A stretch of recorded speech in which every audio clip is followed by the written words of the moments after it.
Hello and welcome to Nicki Talks. I'm Nicki Rashawn Scholl, and Nicki Talks is a series of conversations and interviews with people on Cape Ann. We have lots of interesting people here in Gloucester and Rockport, and I really believe that our stories that we share with each other connect us. So today I have Gregor Gibson, who lives in Lanesville, and I've known for many years. And this month is National Gun Violence Awareness Month. So I'd like to introduce Gregor Gibson. And Gregor, can you start out a little bit about, how long you've been here, how you came here, what you do? Yeah, I sort of picked it out on a map. I said, that looks like an interesting piece of land in the water. And I came up here to go headboat fishing. Oh. And the guy that was driving the car didn't know about the extension. He got off on 133 to drive in toward the harbor. And while we were driving down 133, some strange mystical thing happened. Like, I'm 20 years old. Yeah. And I realized, I'm going to spend the rest of my life here. And sure enough, so I went in the Navy 4 years. I lived here for a while, went in the Navy 4 years later, came back, and never left. And when you came here at 20 years old, were you a single 20-year-old? Oh, yeah, I was just out of college. Yeah. How old are you out of college? 21? Something whatever. like that, yeah. And, Vietnam was on, so I joined the Navy to beat the draft. And I was So what year would that be? In 67. Yeah. Yeah. And came back in 71 and never left. Yep. And where did you grow up? Did you grow up? Well, my daddy was a salesman, so we moved a lot of places around the sort of northeastern quarter of the country between Chicago and Pennsylvania and New Hampshire, like that. Uh-huh. And I know that you're an author and a writer and a survivor. And can you just tell me a little bit about your book business? Like how would you describe it, and what kinds of books do you... Oh, yeah. So my day job... your day job. I'm an antiquarian book dealer. Okay. But what I do, I've got a very narrow, specialized niche. I buy things that don't exist and sell them to people who don't know they want them. So... that's a good trick. It sounds funny when you say it that way, and I always get a good laugh. But in fact, I deal mostly in manuscript material like, say, whaling logs or sailors' journals or correspondence from people in the gold rush or things like that. And until I find them and describe them, essentially nobody knew they existed. And then I'll call up some university or email some customer and I'll say, I've got something that I think you would find very interesting. And until I make that connection, that person never knew that they wanted this or needed this. Yeah. So that's pretty cool. I buy things that don't exist and sell them to people who don't know they want them. And it's very rewarding. Yeah. Not financially, but... well, in the way that counts. Yeah, that's really interesting. I never really actually knew what that was all about. Yep, that's what it's all about. And so you get to do a lot of sort of research and discovery, really. A lot of research and discovery, a lot of travel, because this stuff turns up all over the country. Yeah. And you got to look at it to buy it. So Yeah, that sounds great. So I know also that you're an author. And in addition to Gone Boy, which we can certainly talk about, what are some of the other things that you've published? Well, I'm really interested in sort of, I don't know how you describe it. Maybe the word is subcultures, American subcultures. So there was a crazy guy who had this bloody mutiny on a whale ship. So I wrote a book about him because I had discovered a hitherto unknown manuscript of the guy who was chasing him, one of the Navy guys who was chasing him. And I thought that'll be a good thing to write a book about, so I did that. Then I had a colleague in the business who, I don't know if you know who the photographer Deanne Arbus is, but she was sort of a famous American photographer in the 60s, and her photographs are highly valued even now. Yeah.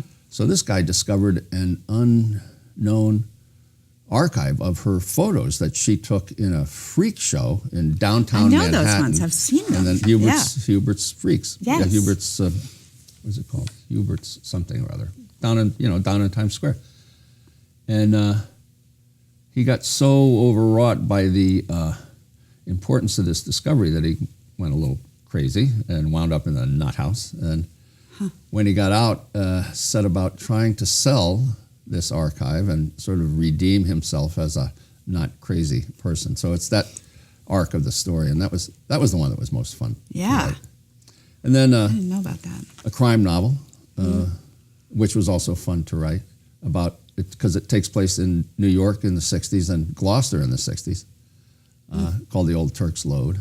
And then a whole bunch of stuff that I can't get published because it's really hard to get stuff published. Yeah. But, you know, I mean, I've been doing this for a while now, Yeah. so it's just like going to the gym for me. You do I was it just because you thinking do of it. that. Yeah. Yeah. Well, I was thinking about going to the gym in terms of exercising your like Yeah. brain muscle. Yep. Or your word connection. Yeah. That's really interesting. Yeah.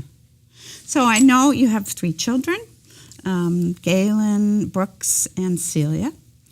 And so I think maybe I could ask if you could tell a little bit about Galen's story. Oh, yeah. This is, it's an interesting story to me anyway.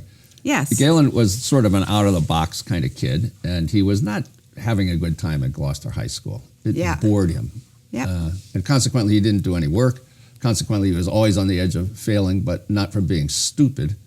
And one day we asked him, like, Galen, if you're getting so little from this experience, why do you have a perfect attendance record? Because he never missed a day.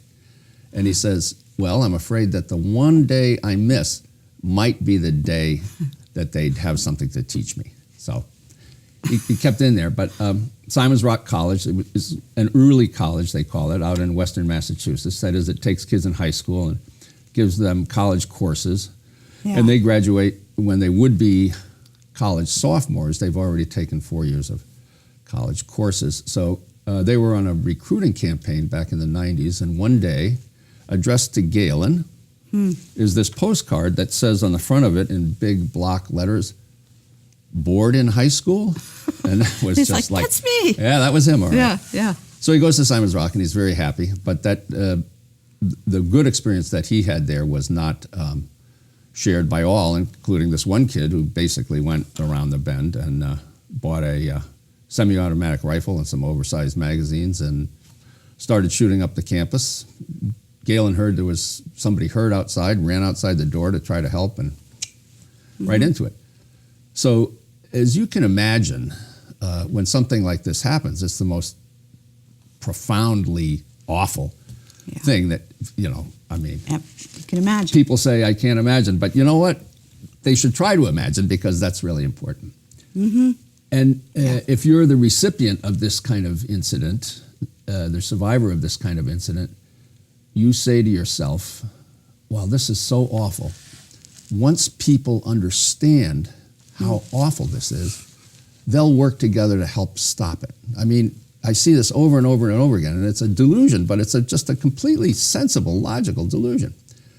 So I investigate how this could have happened and all the breakdowns in the college who were very culpable and refused to take responsibility. But more than that, the gun culture in America, Sure.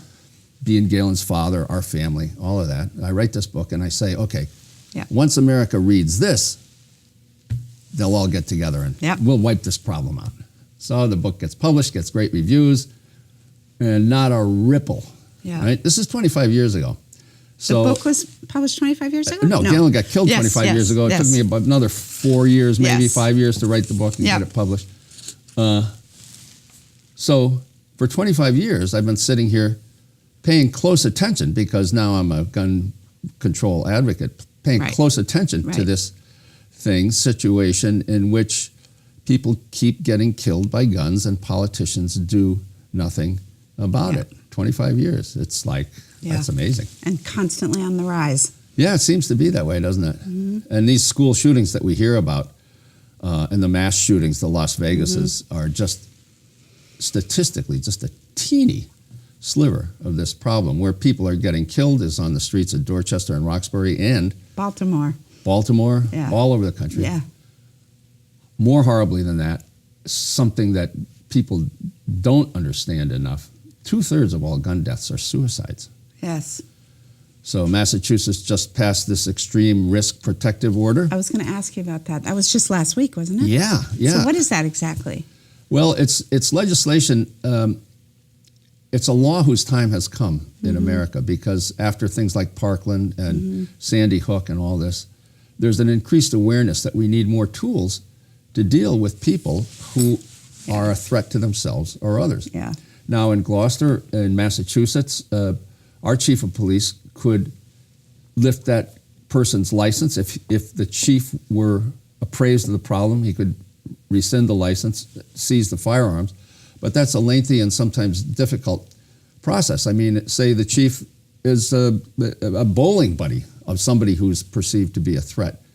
He's going to be constrained in operating this way with this, somebody that he knows. So this extreme risk protective order enables healthcare professionals, family members, or people otherwise qualified to begin a very quick court proceeding in which the person would be able to say why he or she should have a gun.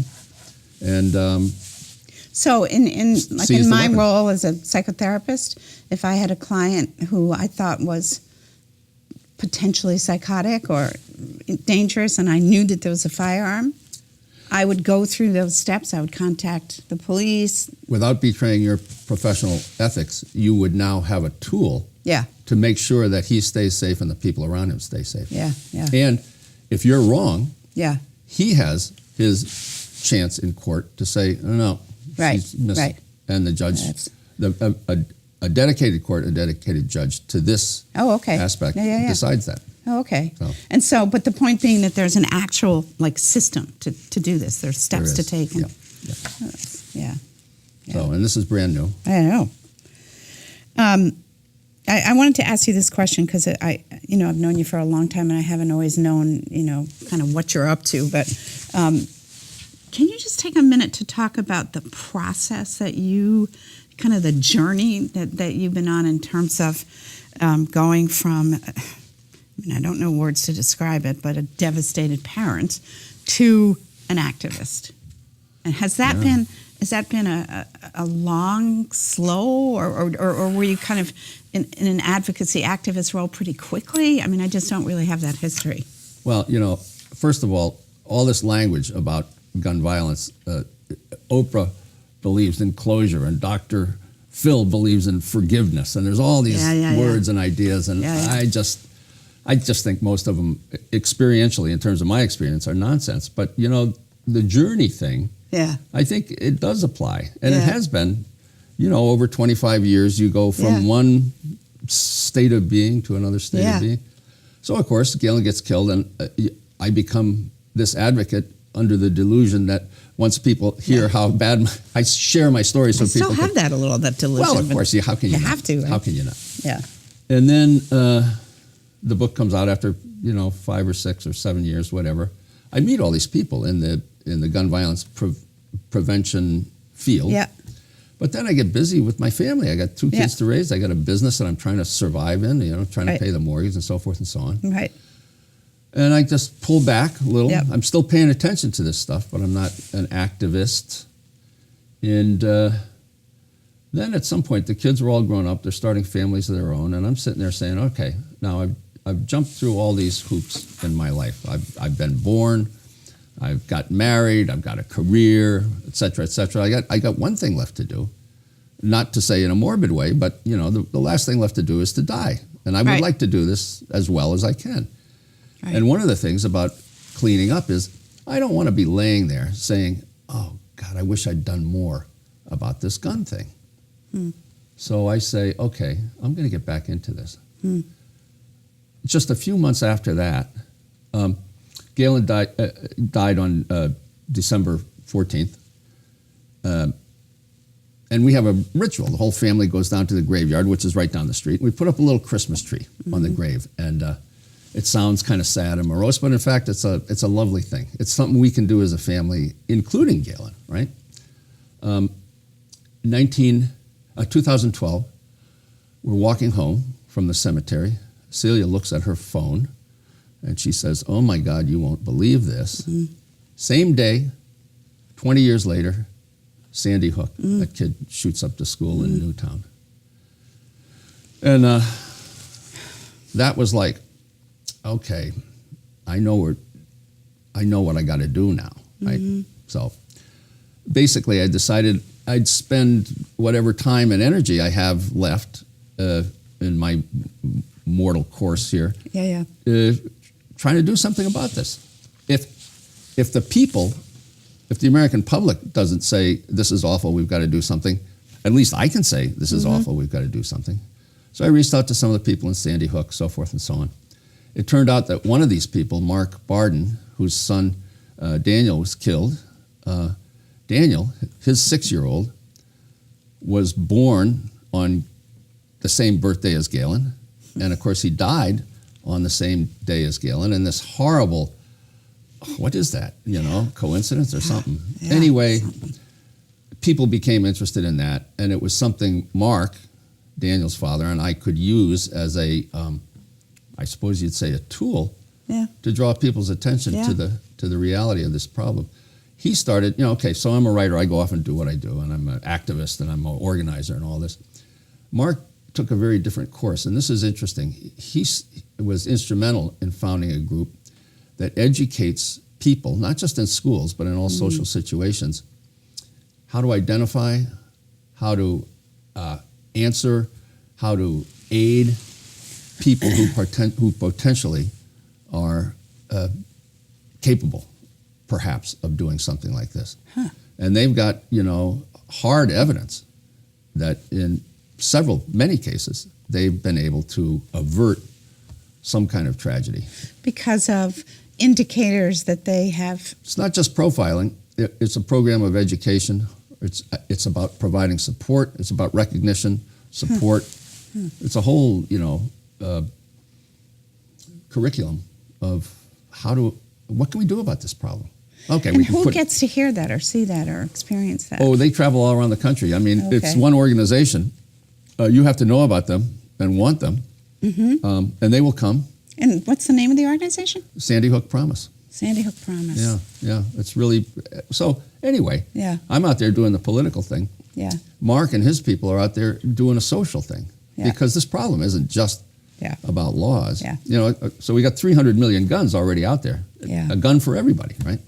So we passed the most strict gun law we can think of tomorrow, and there's still 300 million guns out there. So it's not just, we can save lives with laws.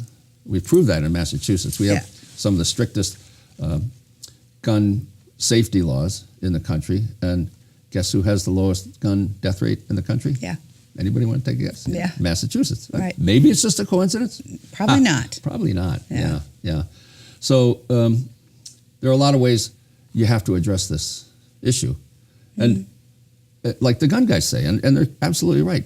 Somebody's going to go crazy. You can't stop that. You can't help that. But you could save some lives.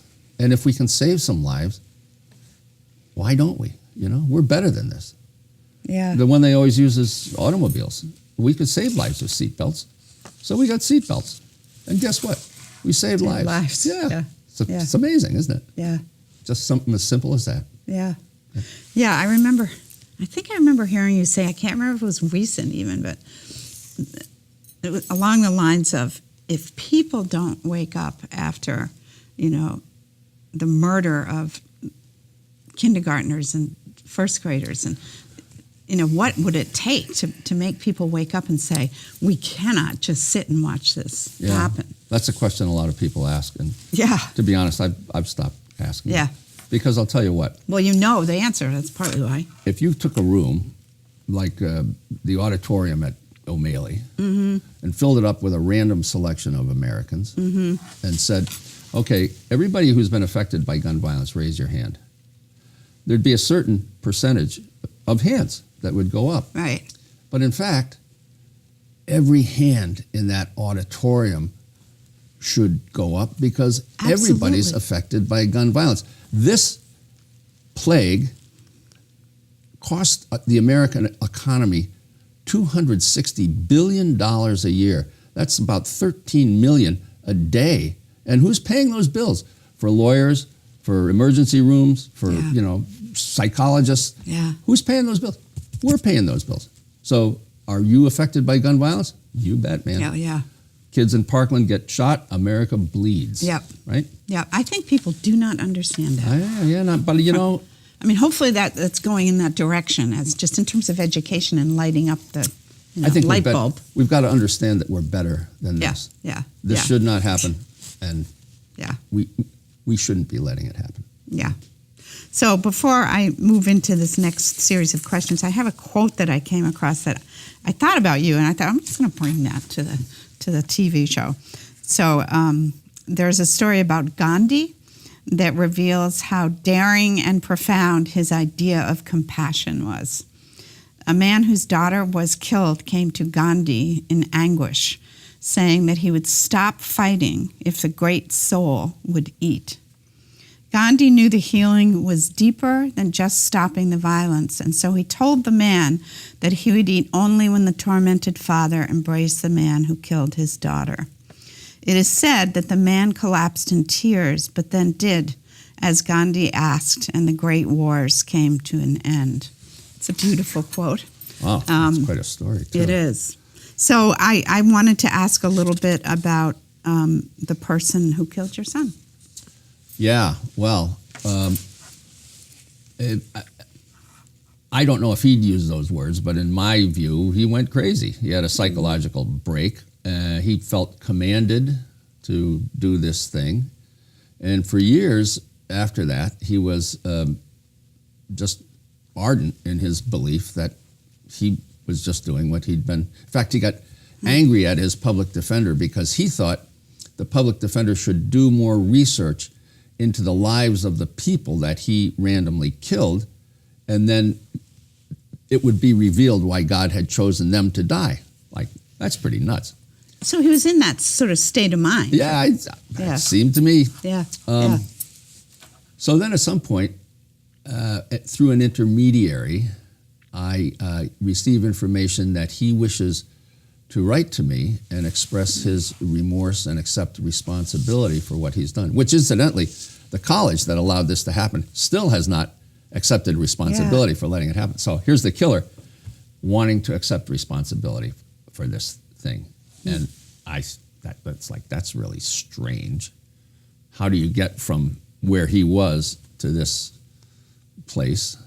So we had established a relationship with the kid's parents who, in a way, suffered more than we were. You know, Galen was safe in heaven dead. He died running out a door trying to help somebody. Yeah. And their kid is crazy, rocking in a jail cell, almost mocking them with his existence. So I call up his dad and I say, CW, what's going on? How come what's this change?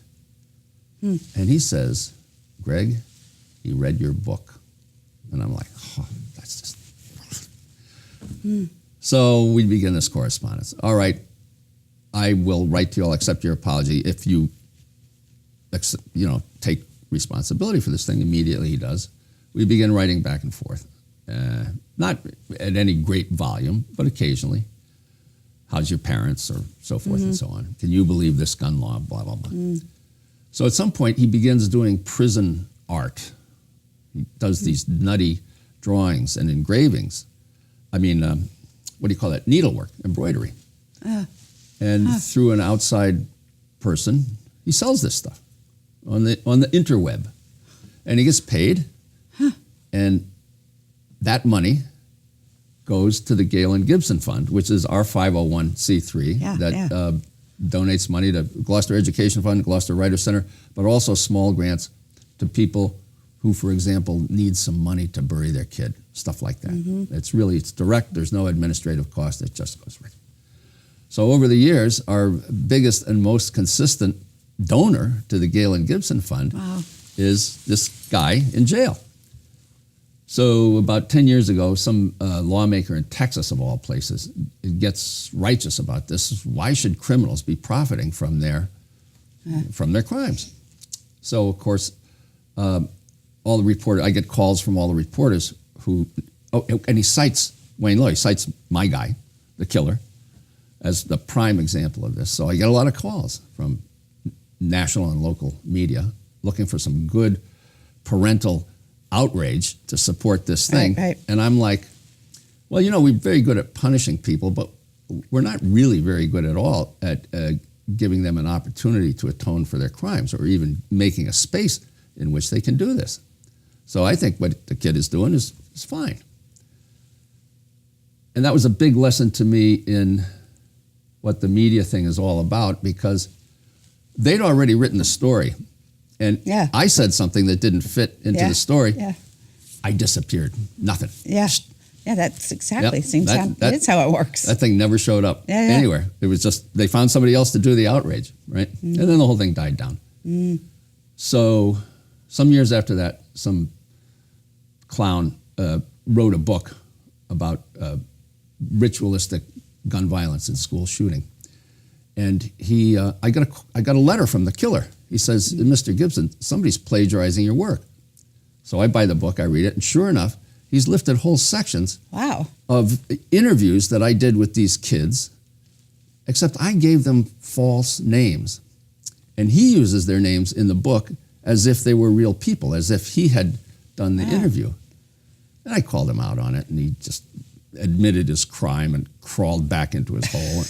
I wrote a big essay about it on Amazon. You can still find it probably somewhere out there on the undying internet.